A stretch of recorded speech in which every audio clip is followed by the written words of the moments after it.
Okay, ladies and gentlemen. So the status quo, you can say the overwhelming, overriding narrative that I have to counter is that in which my female human childbearing counterpart from Monterey Trail High School says that I am too weak or too sweet for her. So we need to understand is that that is not just a narrative for her, but a narrative for most of females. It's a subconscious central nervous system operation. So you have your peripheral nervous system, but you have a central nervous system, which is your brain stem down to the end of your spine. And that's what they tap into. So the narrative excludes all of the wholesomeness basically that I was brought up with of Disney and Looney Tunes, like Warner Brothers, and those concepts that were hijacked.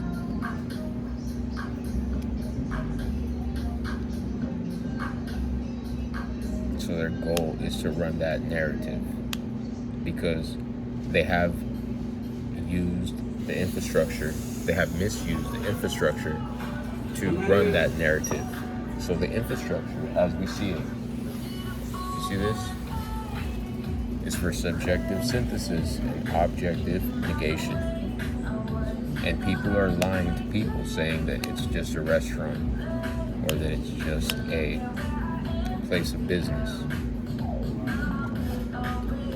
It exists only if human beings exist.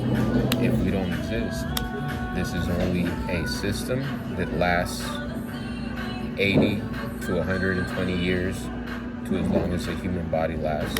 But after that, they use our biology to reproduce us. So even if I choose not to have a child, they can get my DNA, they can get my essence and falsely impregnate a female with me without me having to reproduce or have any type of authorization. So in the ways that a female human childbearing counterpart can be abused, this is the male version of that, which we're not supposed to have.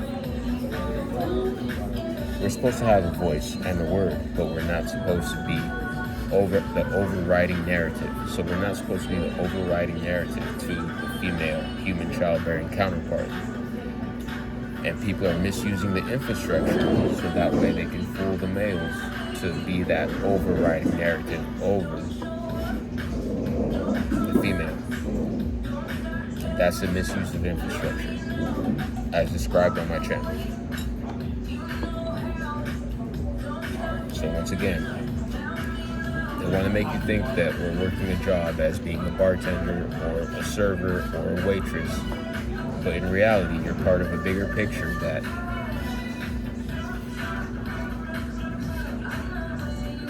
in my scope of information, we do not know that unless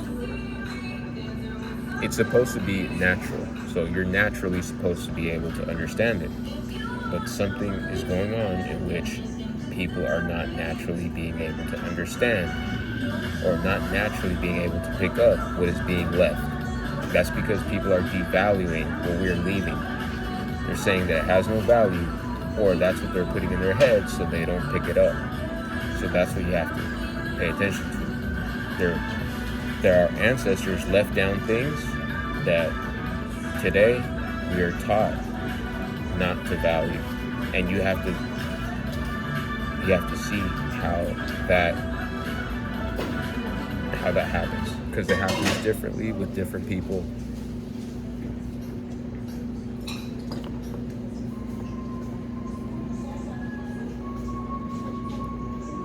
So, ladies and gentlemen, thank God for YouTube. Thank God for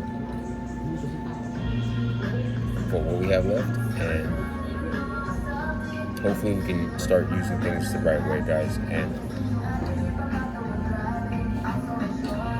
it's not that it's a lie about the graveyards, like that.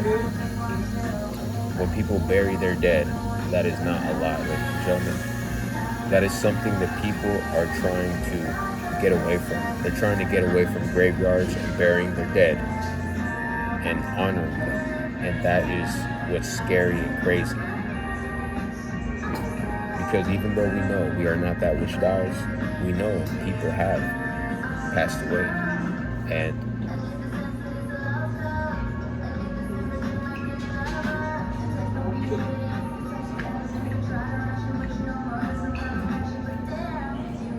yeah, ladies and gentlemen, so basically if it wasn't for the incorporated city of Elk Grove, I wouldn't be alive, number one. Number two, the reason why the city of Elk Grove is incorporated and the people that are protecting it, that's a honeypot. That's a honeypot for people that are prone to violence, that are prone to acting before thinking.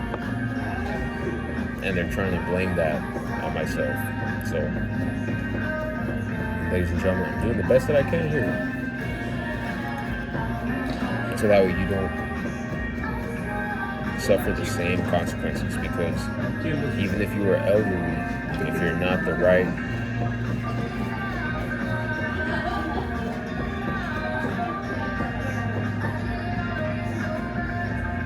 so basically if you're an elderly person and you're not and if you don't give them what they want, you already know this. Anything is possible, and that's what's crazy, is that they have more psychological leverage than they actually have real leverage, because the only reason they're able to communicate with them is because we gave them a job to protect the elderly, like caregivers, stuff like that. So whatever auditory hallucinations they're trying to instill in the elderly people, they need to understand that we understand where that stems from. Like, there are things available to track that down, and that's those very same methods to track it down, like money, forensics, traceable things. All these things are trying to misguide you and say that, oh, money, you just use it to spend it to buy what you want. It's not for forensics. They're articles of clothing that you wear. They're just for your liking. They're not for forensics. And that's a lie, ladies and gentlemen.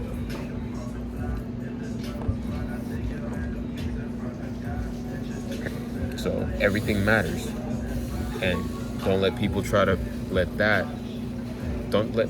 use that to make you live in fear.